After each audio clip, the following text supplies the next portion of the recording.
Hi guys, welcome to Tracy's Global Kitchen, and on today's episode we'll be traveling all the way to tada, South Africa. Okay, this is my first time traveling to South Africa at the comfort of my kitchen, and we'll be making chakalaka. Honest, I don't know what to expect honestly. So let's make it so that we can find out. So these are the ingredients that we need. We have some garlic cloves, ginger root, red bell pepper, but you can also add in some green and yellow onions and tomatoes. Okay, so let me cut this up. So the vegetables are peeled up and washed. We have our main ingredient of the chakalaka. So I'm just having a lot of thoughts in my head. I'm wondering, will this chakalaka just taste like something similar to maybe beans I've had before? But let's see. And if you want me to visit your country next, you know, I'm very lucky because I don't require any tickets or whatever. I just need ingredients, okay? So just comment down below. I'll just do my own research because definitely I don't know how to cook everything perfectly. I'll do my own research, we make it, and then we taste it together, okay? And I promise to give you an honest review. Very, very honest.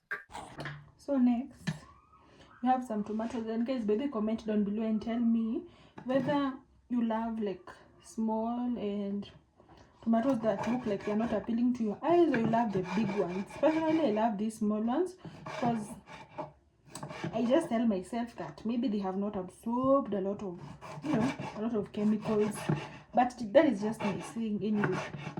God protects us all, right? Yeah.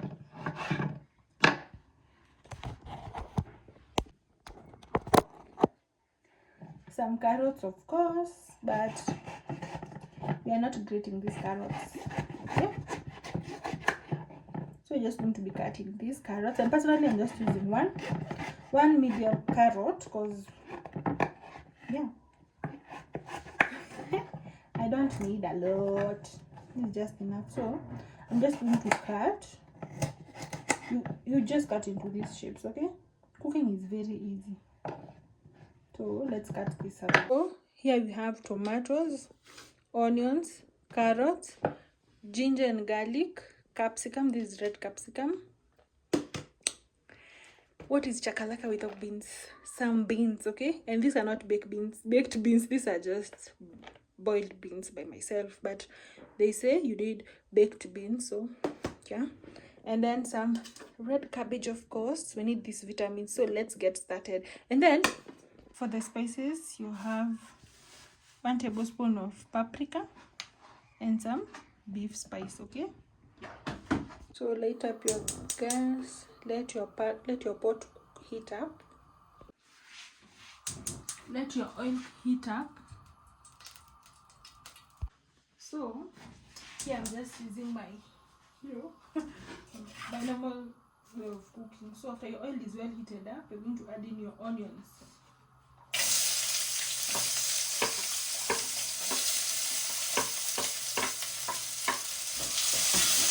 I want to see whether I'll be caramelize.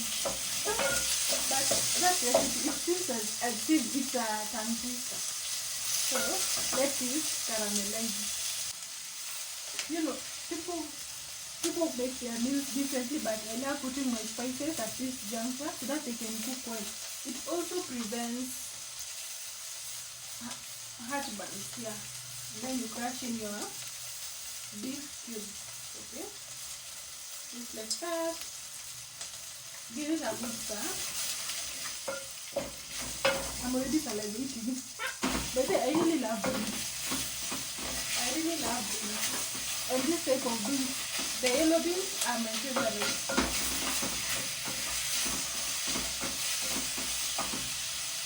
Okay, so I've added in just a little bit of water so that the tomatoes can cook well. And then I'll add in some ginger and garlic paste. Give it a good stir. Okay. And then we add in our carrots. And also another advantage of carrots, they're also going to give us that rich orange color, right? And then we add in our this cook. I let this cook for about 5 minutes and then I'll be back. 5 minutes on low heat. And have our beans. And I told you, imagine, even if you're a South African, never let this recipe keep you down because maybe you don't have baked beans. Personally, I know baked beans are expensive. Here in my country, I'm from Kenya, and they are expensive. So I thought to myself, if I just needed baked beans, why don't I just boil my own beans, you know, since I have the specific type of beans. But even if you have green grams, you can substitute that to wheat or even black beans. But mostly, yellow beans are the ones which are more needed. So I just ensured that I prepped my yellow beans well and ensured that they cooked so well. And now I'm going to let them sit so they can absorb that, you know, that sweetness. And my kitchen is smelling so nice. I've also added in some tomato paste, just 1 tablespoon. And I usually make my own tomato paste at home. Kindly check that video out, okay? Yes, so let us now add in some salt. Don't forget your salt, okay? So, and you put salt when you have already tasted your meal, because you know ginger is also bitter in a way. And then I'm going to add in our cabbage, but personally I won't let my cabbage cook. I'll just add in. I've switched off the stove. I'm now going to add in the red cabbage like that, just like that.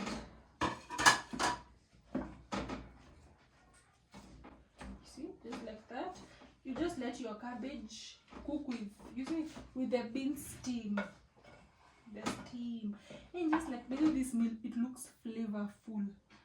From just how it looks, I just rate it a 10 out of 10. I think South Africans have taste, honestly. Okay? But looks can be deceiving, right? You have to taste so that you can know. So let's get to tasting. Okay, my mouth is very, very watery. Okay? So this is eaten hand in hand with pap, but I don't have pap today. If I'm to be honest, look at that meal. Tantalizing, right?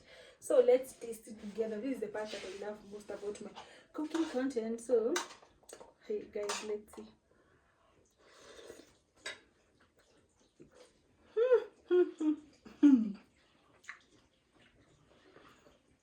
This meal is so sweet. Yummy.